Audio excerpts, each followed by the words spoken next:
Shalom, saya Angela Yosi dengan NIM 23101016 dari PKK 4 semester 4 Sekolah Tinggi Agama Katolik Negeri Pontianak.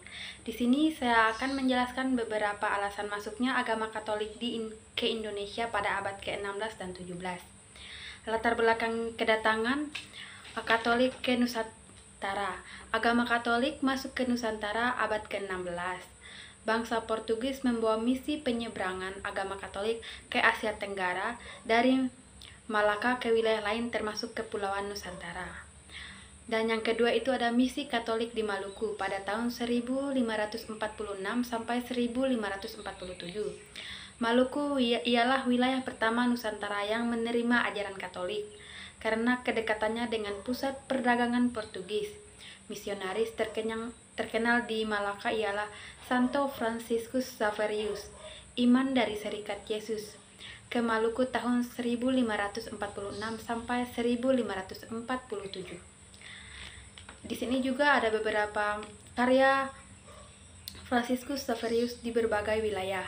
Di Ambon, ia mengajar dan membaptis banyak penduduk lokal. Di Ternate, ia berusaha mengkristenkan penduduk meskipun menghadapi tantangan dari Kesultanan Ternate yang beragama Islam. Yang ketiga itu ada Morotai. Ia berhasil membangun komunitas Katolik yang cukup besar. Setelah Franciscus Xaverius penyebaran Katolik di Maluku dilanjutkan para misionaris, terutama Dominikan dan Yesuit. Yang ketiga itu adalah tantangan dan perkembangan gereja Katolik abad ke-17. Belanda (VOC) menguasai wilayah Nusantara. Mereka berusaha menggantikan pengaruh Portugis dan penyeberangan agama Protestan. Pada tahun 1605, VOC merebut Ambon dan mengusir iman-iman Katolik. Gereja Katolik dihancurkan dan diubah menjadi gereja Protestan. Yang kedua itu adalah pada tahun 1613. Belanda menguasai Solor dan mendesak umat Katolik untuk beralih ke Protestan.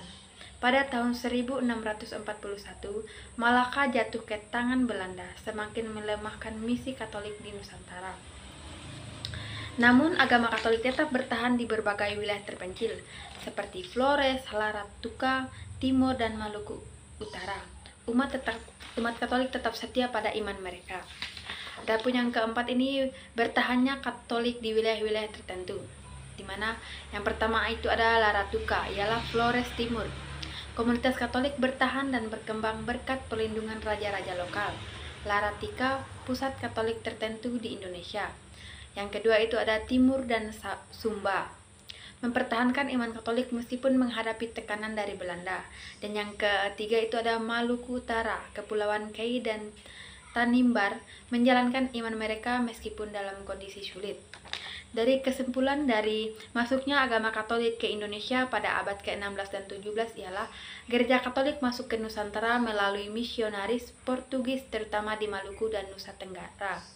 Namun ekspansi Belanda yang membuka Protestanisme menyebabkan tekanan besar bagi agama Katolik. Meskipun demikian, Katolik tetap bertahan di beberapa wilayah dan menjadi dasar bagi perkembangan gereja Katolik di Indonesia di masa-masa berikutnya.